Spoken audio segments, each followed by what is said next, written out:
So try to avoid the mistakes that I did, क्योंकि वहां पर भाई 3 घंटे की लिमिट है और 3 घंटे में तुमको अपना दिमाग हर एक क्वेश्चन के लिए अलग अलग तरीके से चलाना है।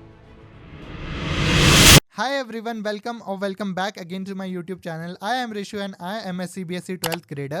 So guys, it's been so long कि यार मैं YouTube पे कुछ भी अपलोड नहीं कर पा रहा था बिकॉज मेरे हाफ ईयरली चल रहे हैं, उस वजह से मैं उस चीज में काफी ज्यादा बिजी हो रखा हूँ। And today it is 8th of September and आज मेरा यार फर्स्ट हाफ ईयरली एग्जामिनेशन था विच वॉज ऑफ ज्योग्राफी। तो यार आज का मेरा पेपर मेरी लाइफ का सबसे ज्यादा वर्स्ट एग्जाम गया है क्योंकि मुझे सब कुछ आने के बाद भी मैं उस चीज को कंप्लीट कर ही नहीं पाया। Let me share my experience with you all and if you are also in class 12 then this video is very helpful for you, क्योंकि इस वीडियो में मैं तुमको वो सारी मिस्टेक्स अपनी शेयर करने वाला हूँ जो कि मैंने करी जिसकी वजह से मेरा एग्जाम टाइम पर नहीं हुआ या फिर मैं रिवीजन नहीं कर पाया। So let me tell you कि मेरे हाफ ईयरली एग्जाम आज से यानी 8th of September से स्टार्ट हो गया एंड 13th of September तक कंटिन्यू चलते रहेंगे। एंड इनमें सिलेबस भी भाई ऑलमोस्ट 80% आ रहा है जो कि बहुत ज्यादा है, जिसकी वजह से यार रिविजन करने का तो मुझे नहीं लगता है कि कुछ टाइम भी मिलेगा। So today I was having my first exam which was of geography. So इसमें यार अराउंड 28 क्वेश्चंस आए थे, जिसमें से कि सिर्फ 5 क्वेश्चंस लॉन्ग आंसर्स थे, 2 क्वेश्चन शॉर्ट आंसर्स थे एंड 2 सोर्स बेस्ड क्वेश्चंस थे और 4 और 3 मार्क्स आई गेस। एंड इसके अलावा बाकी सब एमसीक्यूज, मैप बेस्ड और असर्शन रीजनिंग था। तो सबसे बड़ी गलती अगर मैं तुमको बताऊं तो वो थी रिवीजन की,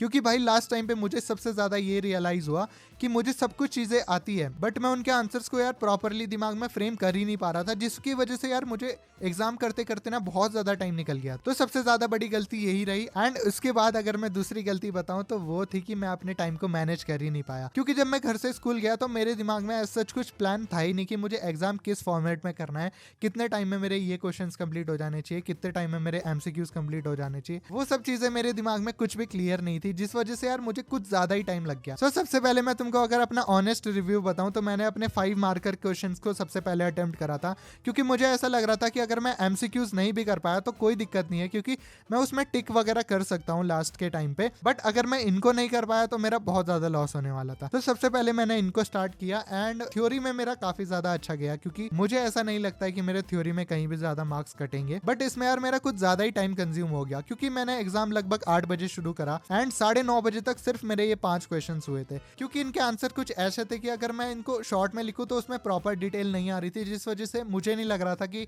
मुझे 5 मार्क्स मिलेंगे। सो 5 मार्कर्स के अगर मैं बात करूं तो मेरे एवरेज अगर मैं मान के चलूं तो मेरे 3 या 4 पेज में 5 मार्कर के आंसर आए थे, जो कि यार कुछ ज्यादा ही है, क्योंकि अगर मैं इतना ज्यादा वर्डिंग लिखूंगा तो पक्का मेरा पेपर छूटेगा ही छूटेगा। सो इस चीज की मुझे सबसे ज्यादा प्रॉब्लम हुई कि यार मैंने आंसर्स को प्रॉपर्ली अपने दिमाग में फ्रेम करा ही नहीं था, क्योंकि यार रिवीजन ही नहीं करा। सबसे मेन मेरा मोटिव यही था कि बस मेरा कैसी भी सिलेबस कंप्लीट हो जाए, क्योंकि लास्ट टाइम पे यार मुझे 6 सब्जेक्ट का सिलेबस करना था, जो कि यार बहुत ही ज्यादा है एंड ऑलमोस्ट 80% सिलेबस आ रहा है। तो मतलब मुझे उसको रिवीजन करने का टाइम भी बिल्कुल नहीं मिलेगा, क्योंकि हमारे एग्जाम भाई कंटिन्यूएशन में हो रहे थे, जिस वजह से यार मुझे नहीं लगता था कि मेरे को ऐसा टाइम मिलेगा। तो इसी वजह से मैं रिवीजन नहीं कर पाया। बट अगर तुम क्लास 12th में हो और तुम्हारे भी हाफ ईयरली एग्जामिनेशन आने वाला है, सो मैं तुमको ये सजेस्ट करूंगा कि भाई तुम जितना भी पढ़ रहे हो ना उसको रिवाइज करते रहो। ज्यादा कवर करने के चक्कर में अगर रहोगे ना तो तुमने जितना करा है तुम वो भी प्रॉपरली नहीं आंसर कर पाओगे, क्योंकि मेरा भी यही मोटिव था। मैं यही सोच रहा था कि बस मेरा कैसी ना कैसी करके सिलेबस कंप्लीट हो जाए।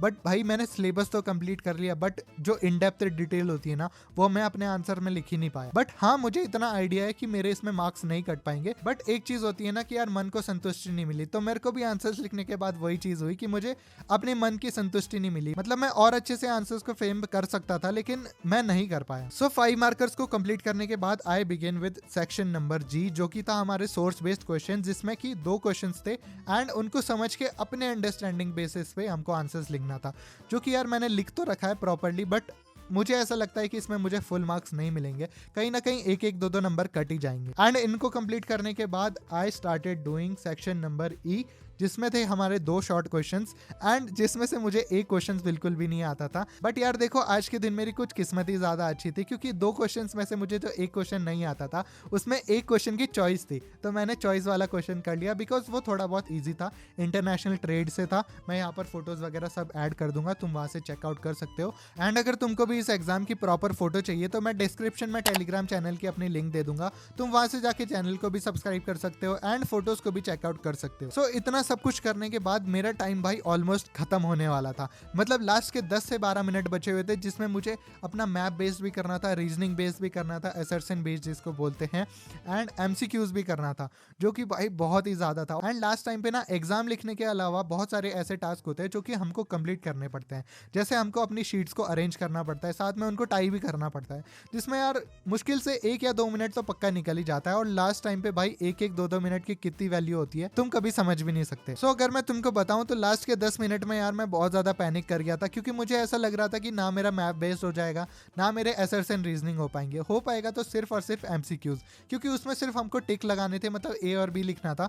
तो मुझे ऐसा लग रहा था कि सिर्फ मेरे यही हो पाएगा। बट यार जल्दीबाजी के चक्कर में ना मैंने कर तो दिया पूरा, बट क्वालिटी नहीं आ पाई। मतलब मैंने क्वेश्चंस अटेम्प्ट कर दिए, बट उसमें से कितने सही रहे कितने गलत रहे वो मुझे बिल्कुल अंदाजा नहीं रहा। सो अगर मैं मैप बेस की बात करूँ तो मैप बेस हमारे 10 मार्क्स का था, बट ऐसा कुछ नहीं था कि सिर्फ 10 मार्क्स का ही था भाई। सर ने एमसीक्यूज में भी मैप बेस्ड क्वेश्चंस डाल रखे थे। एंड हमारे सिलेबस में 12 चैप्टर्स आ रहे थे, जिसमें से एक चैप्टर जो कि ट्रांसपोर्ट एंड कम्युनिकेशन था, वो मैंने बिल्कुल भी नहीं पढ़ रखा था। मतलब 0% नॉलेज था मेरे को, बट मैंने उसके थोड़े बहुत मैप बेस्ड क्वेश्चंस कर लिए थे, ताकि हाँ ये हो जाए कि अगर मैप वर्क में कुछ क्वेश्चंस आते हैं तो मैं उसको अटेम्प्ट कर पाऊँ। एंड अगर मैं तुमको बताऊं कि मेरे इसमें से कितने सही जा रहे हैं, तो लास्ट टाइम पे अगर मैं बताऊं ना तो मैंने बस भर दिया मैप। अगर सर चेक करेंगे तो सर को भी मतलब पढ़ने में बहुत ज्यादा दिक्कत आने वाली है, ये चीज मेरी गारंटी है। क्योंकि यार लास्ट टाइम पे बस मेरा मोटिव ये था कि कैसे भी बस एग्जाम पूरा हो जाए, बस मेरा कुछ छूटना नहीं चाहिए। क्योंकि अगर कोई चीज हमको आती है बट हम उसको लास्ट में कंप्लीट नहीं कर पाए तो सबसे ज्यादा रिग्रेट होता ही है। तो मेरा भी यही मोटिव था कि मैं बस कैसे भी एग्जाम को कंप्लीट कर दूं। बाकी अगर थोड़ा बहुत 1-2 मिनट का टाइम भी लास्ट में बचता है तो मैं उसमें चेक कर लूंगा कि मेरे कितने सही जा रहे हैं कितने गलत जा रहे हैं। एंड मैप वर्क करने के बाद मैंने स्टार्ट किया भाई असर्शन रीजनिंग, क्योंकि उसमें ऐसा है कि टाइम ज्यादा कंज्यूम होता है, चीजों को समझना पड़ता है, अंडरस्टैंडिंग बहुत ज्यादा तकड़ी होनी चाहिए। एंड क्वेश्चंस भी उसी बेस पे आए थे। मतलब क्वेश्चन पेपर इजी तो बिल्कुल भी नहीं था जिस हिसाब से क्वेश्चन पेपर बना था। मतलब सर ने जैसे हमको इन्फॉर्मेशन दी थी तो उसके अकॉर्डिंग पेपर हमारा सिर्फ बोर्ड्स के पैटर्न के अकॉर्डिंग बनने वाला था, बट ऐसा कुछ नहीं था। क्योंकि अगर तुम बोर्ड के पैटर्न को एनालाइज करोगे तो उसमें सिर्फ 17 मार्क्स के एमसीक्यूज आते हैं एंड उसमें 1-2 असर्शन रीजनिंग होता है, उसमें कोई भी डिटेल्ड आंसर्स नहीं आते हैं। सो यही चीज थी, क्योंकि सर ने यार हमारे एमसीक्यूज में भी डिटेल्ड आंसर्स डाल रखे थे, तो उस वजह से मेरे उसमें यार मतलब कहीं ना कहीं नंबर कट ही गया। क्योंकि जो ट्रांसपोर्ट एंड कम्युनिकेशन वाला चैप्टर था उसमें से भाई मैप वर्क एमसीक्यूज, भले ही उससे लॉन्ग आंसर या शॉर्ट आंसर नहीं आए, बट उससे मैप वर्क और एमसीक्यूज इतने सारे आए कि भाई वहीं से मेरा खेल खत्म हो गया। एंड लास्ट में मुझे सबसे ज्यादा रिग्रेट इसी चीज का हो रहा था कि यार मैंने प्रीवियस ईयर को एनालाइज किया, सबसे ज्यादा मेजर पार्ट भाई ट्रांसपोर्ट एंड कम्युनिकेशन ही बना रहा था, बट फिर भी मैंने उस चैप्टर को नहीं पढ़ा। एंड ये चीज यार मैंने अपने हाफ ईयरली की स्ट्रेटेजी वाली वीडियो में भी डाली थी कि जो चैप्टर सबसे ज्यादा मार्क्स वेटेज वाले हैं सबसे पहले तुम उनको करो। बट लास्ट में यार मेरे पास इतना ज्यादा सिलेबस पेंडिंग बच गया था करने के लिए कि मेरे को कुछ सूझा ही नहीं। मैं बस चाहता था कि मेरा बस कैसी ना कैसी सिलेबस कंप्लीट हो जाए। क्योंकि अगर मैं ह्यूमन ज्योग्राफी के स्टार्ट के 3 चैप्टर की बात करूँ तो वो मैंने बिल्कुल भी नहीं पढ़ पाए, क्योंकि यार मुझे ऐसा लग रहा था कि ये चैप्टर्स यार यूनिट एग्जाम में भी आ गए हैं एंड हाफ ईयरली में अब इनका वेटेज कम रहेगा। बट ऐसा कुछ भी नहीं था, क्योंकि यार चैप्टर नंबर 2 जो वर्ल्ड पॉपुलेशन था उसमें से 5 नंबर का क्वेश्चन बना था, जो कि यार मेरे लिए तो बहुत ही ज्यादा है। And when I completed my exam तो मेरा ऐसा था कि हाँ मेरे 65 प्लस तो आ ही रहे हैं, क्योंकि मेरा यार थ्योरी पार्ट पूरा सही था, सोर्स बेस पूरा सही था, शॉर्ट आंसर्स पूरे सही थे। बट जब मैंने घर आके चेक करा तो भाई मेरे एमसीक्यूज ने पूरी वाट लगा दी, क्योंकि उसमें इतने सारे एमसीक्यूज मेरे गलत हो गए। ऊपर से मैप बेस की अगर मैं तुमको बात करूं तो सबसे ज्यादा भाई मेरा मैप बेस गलत हुआ है, क्योंकि मैंने चीजें जो पूछी गई है वो तो करी भी है, बट उनकी लोकेशन को गलत जगह पे मार्क कर रखा है। मतलब जहां उनकी एग्जैक्ट लोकेशन होनी थी वहां पर मैं उन चीजों को मार्क नहीं कर रखा है, थोड़ी बहुत इधर उधर हो गई है। बट अब देखते हैं, सर के ऊपर डिपेंड करता है कि क्या मुझे उसमें मार्क्स मिलते हैं या क्या मुझे नहीं मिलते हैं।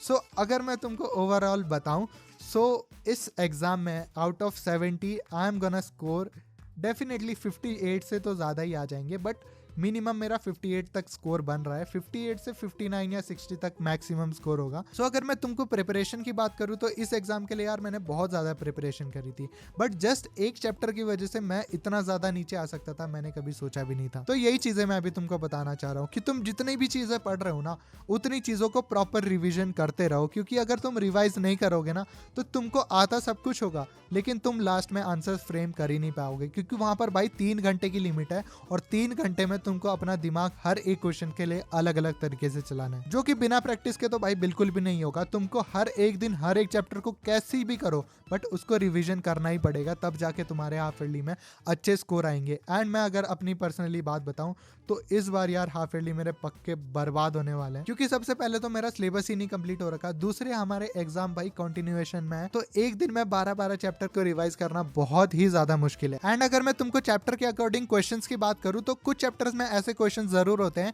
जो कि एग्जाम में पक्के पूछे जाते हैं, जैसे कि ह्यूमनाइजेशन हो गया, नेचुरलाइजेशन हो गया, नियो डिटर्मिनिज्म हो गया। And the biggest mistake that I did was that I don't even practice at least one chapter for MCQs point of view, जिसकी वजह से मेरे बहुत ही ज्यादा नंबर कट गए। So if you are also in class 12th and अगर तुम्हारे भी अभी तक हाफ ईयरली एग्जामिनेशन नहीं हुआ है, so try to avoid the mistakes that I did, क्योंकि अगर ये मिस्टेक्स तुमने करी तो तुमको अंदर ही अंदर बहुत ज्यादा रिग्रेट होगा। मतलब तुमको हर एक चीजें आती होगी बट उसके बाद भी तुम कई सारी चीजें गलत करके आ जाओगे। सो या this was my experience about the first half yearly examination, जो कि सच में बहुत ज्यादा बुरा था। So if you are new to this video then don't forget to like and subscribe the channel.